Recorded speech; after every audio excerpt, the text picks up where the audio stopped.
দুটো দল তাদের বিভিন্ন দাবিতে আগামী নির্বাচন হতে দেবে না বা আগামী নির্বাচনে পার্টিসিপেট করবে না, এরকম নানান কথাবার্তা বলছে। জামায়াতকে নিয়ে আমরা কথা বলেছি, তারা নিম্ন কক্ষে প্রপোর্শনাল রিপ্রেজেন্টেশনের মতো উদ্ভট দাবিতে মাঠে নামছেন, এটা ছাড়া তারা নির্বাচনেই যাবেন না। এনসিপি একটা দাবির কথা বলছে, যেটা তারা আসলে অনেক দিন থেকে বলছে, শুধু এনসিপি যখন হয়নি তার আগে থেকে বলছিল তারা, সেটা হচ্ছে একটা গণপরিষদ এবং পার্লামেন্ট নির্বাচন একসাথে হতে হবে এবং একটা সংবিধান পুনর্লেখন হতে হবে, নতুন করে একটা সংবিধান লিখতে হবে। আসলে কি করা উচিত এবং এই দাবিটার কারণ কি, এই দাবিটা কি খুব ভ্যালিড কিছু যে আমাদের মানা দরকার, বা এনসিপির যে যুক্তিগুলো সামনে আনছে সেগুলো ঠিক কিনা? ইনফ্যাক্ট বিভিন্ন টক শোতে এনসিপির অনেকের সাথেই এটা নিয়ে কথা হয়। টক শোগুলোতে খুব বিস্তারিতভাবে কথা বলা স্কোপ থাকে না বলে একটু বিস্তারিত কথা বলা দরকার আছে বলে মনে করি। আমরা একটা একমত হয়েছিলাম যে আমাদের সংবিধানে কিছু পরিবর্তন দরকার, আমাদের সংবিধানটা ঠিকঠাক মতো কাজ করছে না, এটা ফ্যাক্ট, কোনো সন্দেহ নেই। এবং কনস্টিটিউশন সম্পর্কে কনস্টিটিউশনের পণ্ডিতরা এরকম বলেন, আমি একটা বইয়ের কথা আপনাদেরকে রেফার করতে পারি, সেটা হচ্ছে how to save A constitutional democracy. এর রাইটাররা গিন্সবার্গ এবং আজিজ হক বলছেন খুব চমৎকারভাবে যে কনস্টিটিউশন একটা সফটওয়্যারের মতো, সো সফটওয়্যারে যেমন আপগ্রেডেশন প্রয়োজন হয়, এটাও আপগ্রেডেড হওয়া দরকার আছে। সো আমাদের আসলেই অনেক পরিবর্তন দরকার আছে, কিন্তু হ্যাঁ, পরিবর্তন কোনটা দরকার, কতটুকু দরকার, সেটা নিয়ে দ্বিমত আছে। সেই দ্বিমতটা থাকবে একটা ডেমোক্রেটিক সোসাইটিতে, কান্ট্রিতে এই দ্বিমতটা থাকে। দেখুন, প্রশ্ন হচ্ছে পরিবর্তন আমরা ধরে নিলাম যে সবাই একমত হলাম, তো সংবিধান নতুন করে লিখতে হবে কেন? সেটাকে অ্যামেন্ড করে করা যায় না?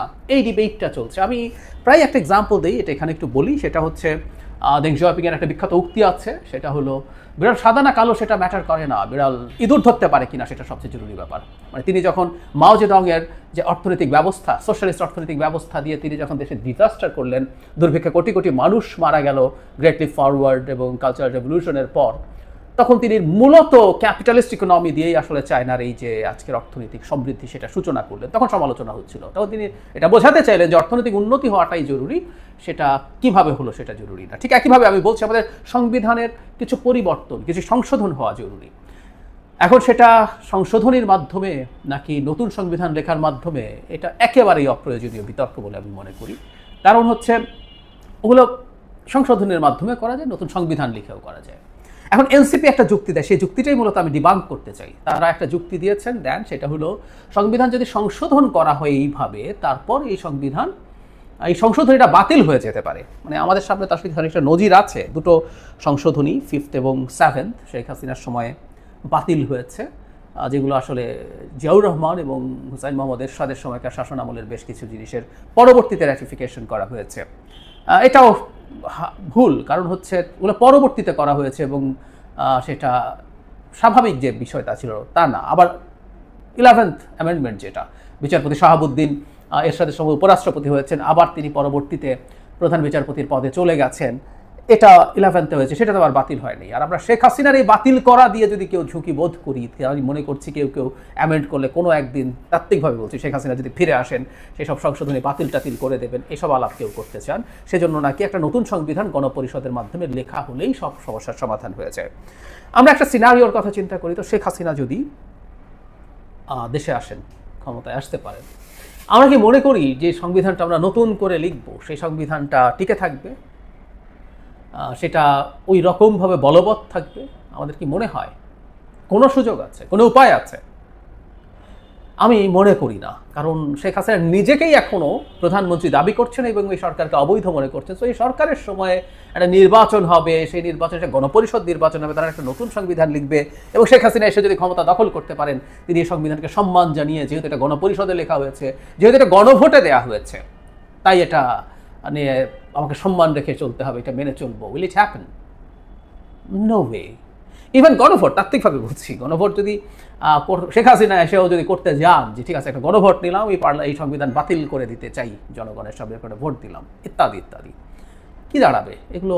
শেখ হাসিনা কি নির্বাচন করেন, একটা গণভোট কাগজে কলমে করলেও সেটা রেজাল্ট কি হতে পারে আমরা খুব ভালো মতো জানি। তাহলে যে কথাটা বলছিলাম, শেখ হাসিনার সময় 5ম 7ম সংশোধনী বাতিল করে দেয়াকে, ইভেন শেখ হাসিনা নিজের একটা সংশোধনীয় মানে সুপ্রিম কোর্ট এবং আপিল বিভাগ সর্বসম্মতভাবে বাতিল করেছিল, সেটা হল 16th অ্যামেন্ডমেন্ট, যেখানে সুপ্রিম কোর্টের বিচারকদের অভিশংসনের ক্ষমতা সংসদের হাতে নিয়ে যাওয়ার চেষ্টা হয়েছিল।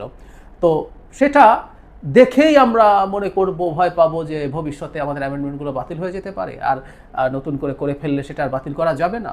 আমার কাছে এই জিনিসগুলো একেবারেই মনে হয় না। আর গণভোট যদি সংবিধান সংশোধনের জন্য ইনকর্পোরেট আমরা করতে চাই, কথার কথা, কেউ যদি মনে করি এটাকে এত সিম্পল রাখা উচিত না, সেটাও অ্যামেন্ডমেন্টের মাধ্যমে সম্ভব, ভেরি মাচ পসিবল। সেটা তো করতে পারি আমরা, আমাদের করা হয়েছিল। সংবিধানে একাধিকবার গণভোট আনা হয়েছিল, সরানো হয়েছিল, পরবর্তীতে কিছু আর্টিকেলের ক্ষেত্রে সেটা বলবৎ রাখা হয়েছিল। তো সংশোধনের মাধ্যমে সব করে ফেলা যায়, সব করে ফেলা যায়। তাহলে কেন আমরা এই আলাপ করছি? আমরা সংবিধানের মৌলিক কোন কোন পরিবর্তনগুলো চাই, একদম সেই আলাপ আলোচনা করে দলগুলো সিদ্ধান্ত নিয়েছে। এখন ধরে নিলাম যে বিএনপি কোনোটাতে নোট অফ ডিসেন্ট দেয়নি, এনসিপি, জামাত, বিএনপি সহ অন্যান্য দল সব মৌলিক সংস্কার যেগুলোতে সাংবিধানিক সংস্কারের প্রয়োজন আছে সবগুলো মেনে নিল। প্রত্যেকটাই জাস্ট একটা সংশোধনীর মাধ্যমে করা সম্ভব। আমাদের দেশে এই চর্চা হয়েছে, পৃথিবীর বিভিন্ন জায়গায় হয়েছে। সুতরাং এই ডিবেটটা থাকুক, আমি এই ডিবেটটাকে খারিজ করছি না, কিন্তু এটাকে ইস্যু করে নির্বাচনে যাব কি যাব না সেই জায়গায় চলে যাওয়া, এটা খুব হাস্যকর, এটা খুব ভুল। এবং এই ধরনের চর্চা, এই ধরনের চেষ্টাকে তখন সিনক্রোনাইজড মনে হয়, মানে খুবই উদ্ভট ধরনের কারণে নির্বাচন বয়কট করবো টাইপের আলাপ। যেমন নিম্নকক্ষে প্রপোর্শনাল রিপ্রেজেন্টেশন লাগবে, তার উভয় কক্ষেই লাগবে বলছে।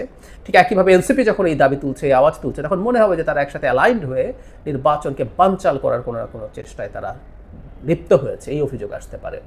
আমার ব্যক্তিগত বিবেচনায় একটা মাত্র কারণ আছে নির্বাচনে না যাওয়ার, একটা মাত্র কারণ।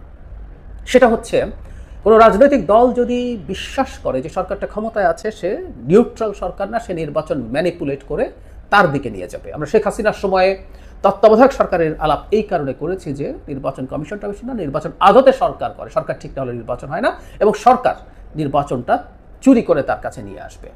তো এই সরকার যেহেতু নির্বাচন করছে না, তার যেহেতু কোনো দল সরাসরি নেই, এই সরকারের সেরকম কোনো সম্ভাবনা নেই। তার চাইতে জরুরি কথা সেটা হচ্ছে এই সরকারের কারো বা আমি একদম সরাসরি প্রধান উপদেষ্টারা যদি কারো প্রতি খানিকটা বায়াস থাকে, প্রধান উপদেষ্টার এনসিপির এবং এনসিপির কিছু ছাত্র নেতার প্রতি বায়াস আছে, এটা আমি বিশ্বাস করি, কিন্তু আমি নিজে এটা কোনোদিনও মনে করি না ডক্টর ইউনূস সরকার এনসিপিকে কোথাও একটা সিটে জেতানোর জন্য তার এক্সিকিউটিভ ক্ষমতা সামান্যতম ব্যবহার করবেন।